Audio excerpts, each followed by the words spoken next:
Kitab Galatia. Surat Paulus kepada jemaat di Galatia. Galatia pasal 1. Salam. Dari Paulus, seorang rasul, bukan karena manusia, juga bukan oleh seorang manusia, melainkan oleh Yesus Kristus dan Allah Bapa yang telah membangkitkan Dia dari antara orang mati, dan dari semua saudara yang ada bersama-sama dengan aku kepada jemaat-jemaat di Galatia. Kasih karunia menyertai kamu dan damai sejahtera dari Allah Bapa kita dan dari Tuhan Yesus Kristus yang telah menyerahkan dirinya karena dosa-dosa kita untuk melepaskan kita dari dunia jahat yang sekarang ini menurut kehendak Allah dan Bapa kita. Baginyalah kemuliaan selama-lamanya. Amin. Hanya satu Injil. Aku heran bahwa kamu begitu lekas berbalik daripada Dia yang oleh kasih karunia Kristus telah memanggil kamu dan mengikuti suatu Injil lain yang sebenarnya bukan Injil. Hanya ada orang yang mengacaukan kamu dan yang bermaksud untuk memutarbalikkan Injil Kristus. Tetapi sekalipun kami atau seorang malaikat dari surga yang memberitakan kepada kamu suatu Injil yang berbeda dengan Injil yang telah kami beritakan kepadamu, terkutuklah dia. Seperti yang telah kami katakan dahulu, sekarang kukatakan sekali lagi. Jikalau ada orang yang memberitakan kepadamu suatu Injil yang berbeda dengan apa yang telah kamu terima, terkutuklah dia. Jadi bagaimana sekarang? Adakah ku cari kesukaan manusia atau kesukaan Allah? Adakah ku coba berkenan kepada manusia? Sekiranya aku masih mau mencoba berkenan kepada manusia, maka aku bukanlah hamba Kristus. Bagaimana Paulus menjadi rasul? Sebab aku menegaskan kepadamu, saudara-saudaraku, bahwa Injil yang kuberitakan itu bukanlah Injil manusia, karena aku bukan menerimanya dari manusia, dan bukan manusia yang mengajarkannya kepadaku, tetapi aku menerimanya oleh penyataan Yesus Kristus. Sebab kamu telah mendengar tentang hidupku dahulu dalam agama Yahudi. Tanpa batas aku menganiaya jemaat Allah, dan berusaha membinasakannya. Dan di dalam agama Yahudi, aku jauh lebih maju dari banyak teman yang sebaya dengan aku di antara bangsaku, sebagai orang yang sangat rajin memelihara adat istiadat nenek moyangku. Tetapi waktu Ia, yang telah memilih aku sejak kandungan ibuku, dan memanggil aku oleh kasih karunia-Nya, berkenan menyatakan anaknya di dalam aku, supaya aku memberitakan Dia di antara bangsa-bangsa bukan Yahudi, maka sesaat pun aku tidak minta pertimbangan kepada manusia, juga aku tidak pergi ke Yerusalem mendapatkan mereka yang telah menjadi rasul sebelum aku, tetapi aku berangkat ke tanah Arab, dan dari situ kembali lagi ke Damsyik. Lalu 3 tahun kemudian, aku pergi ke Yerusalem untuk mengunjungi Kefas, dan aku menumpang 15 hari di rumahnya. Tetapi aku tidak melihat seorang pun dari rasul-rasul yang lain kecuali Yakobus, saudara Tuhan Yesus. Di hadapan Allah kutegaskan, apa yang kutuliskan kepadamu ini benar, aku tidak berdusta. Kemudian aku pergi ke daerah-daerah Syria dan Kilikia, tetapi rupaku tetap tidak dikenal oleh jemaat-jemaat Kristus di Yudea. Mereka hanya mendengar bahwa Ia yang dahulu menganiaya mereka sekarang memberitakan iman yang pernah hendak dibinasakannya. Dan mereka memuliakan Allah karena aku. Galatia pasal 2. Paulus diakui oleh para rasul. Kemudian setelah lewat 14 tahun, aku pergi pula ke Yerusalem dengan Barnabas dan Titus pun kubawa juga.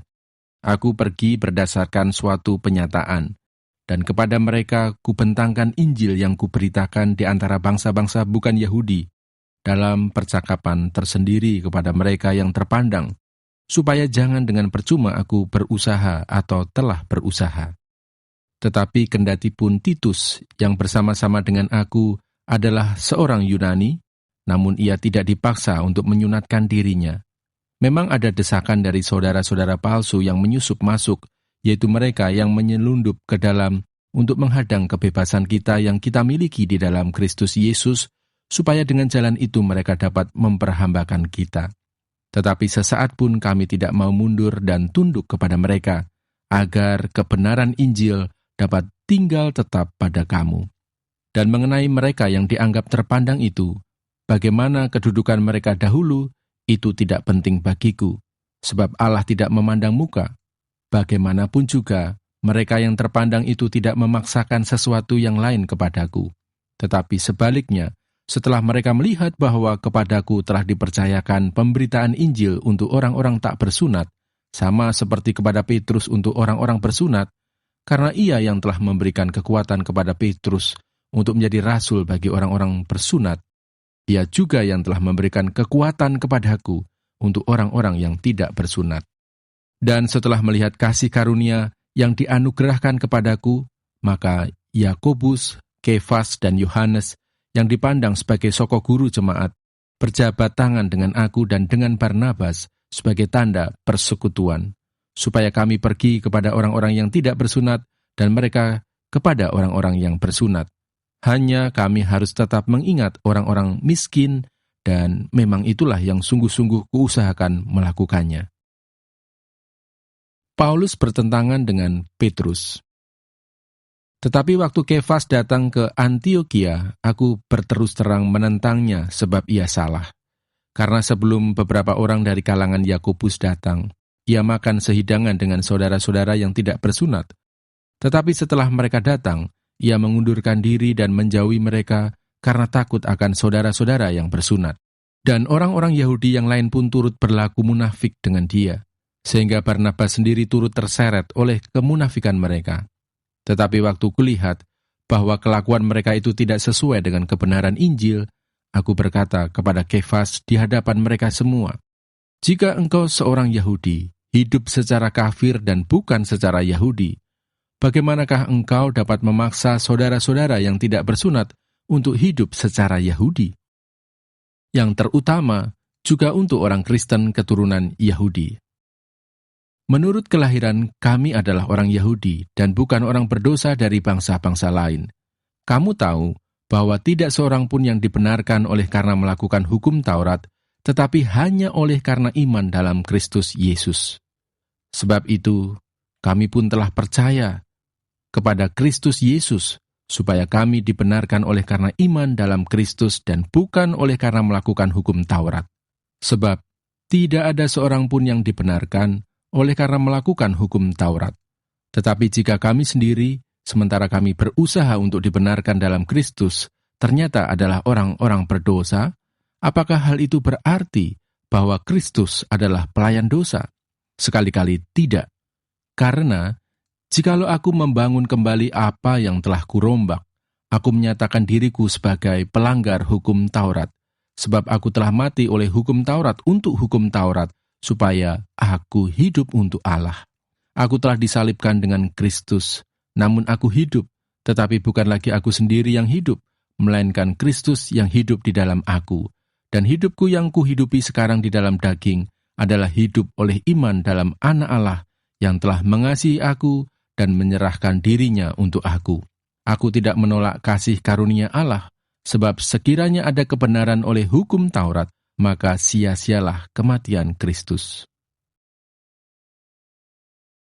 Galatia pasal 3. Dibenarkan oleh karena iman. Hai orang-orang Galatia yang bodoh, siapakah yang telah mempesona kamu? Bukankah Yesus Kristus yang disalibkan itu telah dilukiskan dengan terang di depanmu? Hanya ini yang hendak ku ketahui daripada kamu. Adakah kamu telah menerima Roh karena melakukan hukum Taurat, atau karena percaya kepada pemberitaan Injil? Adakah kamu sebodoh itu? Kamu telah mulai dengan Roh, maukah kamu sekarang mengakhirinya di dalam daging? Sia-siakah semua yang telah kamu alami sebanyak itu? Masakan sia-sia? Jadi bagaimana sekarang? Apakah ia yang menganugerahkan Roh kepada kamu dengan berlimpah-limpah dan yang melakukan mujizat di antara kamu berbuat demikian karena kamu melakukan hukum Taurat, atau karena kamu percaya kepada pemberitaan Injil? Secara itu jugalah Abraham percaya kepada Allah, maka Allah memperhitungkan hal itu kepadanya sebagai kebenaran. Jadi kamu lihat bahwa mereka yang hidup dari iman mereka itulah anak-anak Abraham. Dan kitab suci yang sebelumnya mengetahui bahwa Allah membenarkan orang-orang bukan Yahudi oleh karena iman, telah terlebih dahulu memberitakan Injil kepada Abraham. Olehmu segala bangsa akan diberkati. Jadi mereka yang hidup dari iman, merekalah yang diberkati bersama-sama dengan Abraham yang beriman itu. Karena semua orang yang hidup dari pekerjaan hukum Taurat berada di bawah kutuk. Sebab ada tertulis, terkutuklah orang yang tidak setia melakukan segala sesuatu yang tertulis dalam kitab hukum Taurat. Dan bahwa tidak ada orang yang dibenarkan di hadapan Allah, karena melakukan hukum Taurat adalah jelas, karena orang yang benar akan hidup oleh iman. Tetapi dasar hukum Taurat bukanlah iman, melainkan siapa yang melakukannya akan hidup karenanya. Kristus telah menebus kita dari kutuk hukum Taurat dengan jalan menjadi kutuk karena kita. Sebab ada tertulis, terkutuklah orang yang digantung pada kayu salib. Yesus Kristus telah membuat ini, supaya di dalam Dia berkat Abraham sampai kepada bangsa-bangsa lain, sehingga oleh iman kita menerima roh yang telah dijanjikan itu. Hukum Taurat atau janji. Saudara-saudara, baiklah kupergunakan suatu contoh dari hidup sehari-hari. Suatu wasiat yang telah disahkan, sekalipun ia dari manusia, tidak dapat dibatalkan atau ditambahi oleh seorang pun. Adapun kepada Abraham diucapkan segala janji itu dan kepada keturunannya. Tidak dikatakan kepada keturunan-keturunannya, seolah-olah dimaksud banyak orang, tetapi hanya satu orang, dan kepada keturunanmu, yaitu Kristus. Maksudku ialah, janji yang sebelumnya telah disahkan Allah, tidak dapat dibatalkan oleh hukum Taurat, yang baru terbit 430 tahun kemudian, sehingga janji itu hilang kekuatannya. Sebab, jikalau apa yang ditentukan Allah berasal dari hukum Taurat, ia tidak berasal dari janji, tetapi justru oleh janjilah Allah telah menganugerahkan kasih karunia-Nya kepada Abraham. Kalau demikian, apakah maksudnya hukum Taurat? Ia ditambahkan oleh karena pelanggaran-pelanggaran, sampai datang keturunan yang dimaksud oleh janji itu, dan ia disampaikan dengan perantaraan malaikat-malaikat ke dalam tangan seorang pengantara. Seorang pengantara bukan hanya mewakili satu orang saja, sedangkan Allah adalah satu. Kalau demikian, bertentangankah hukum Taurat dengan janji-janji Allah? Sekali-kali tidak. Sebab andai kata hukum Taurat diberikan sebagai sesuatu yang dapat menghidupkan, maka memang kebenaran berasal dari hukum Taurat. Tetapi kitab suci telah mengurung segala sesuatu di bawah kekuasaan dosa, supaya oleh karena iman dalam Yesus Kristus, janji itu diberikan kepada mereka yang percaya. Sebelum iman itu datang, kita berada di bawah pengawalan hukum Taurat, dan dikurung sampai iman itu telah dinyatakan. Jadi hukum Taurat adalah penuntun bagi kita sampai Kristus datang, supaya kita dibenarkan karena iman. Sekarang iman itu telah datang, karena itu kita tidak berada lagi di bawah pengawasan penuntun. Sebab kamu semua adalah anak-anak Allah karena iman di dalam Yesus Kristus. Karena kamu semua yang dibaptis dalam Kristus telah mengenakan Kristus.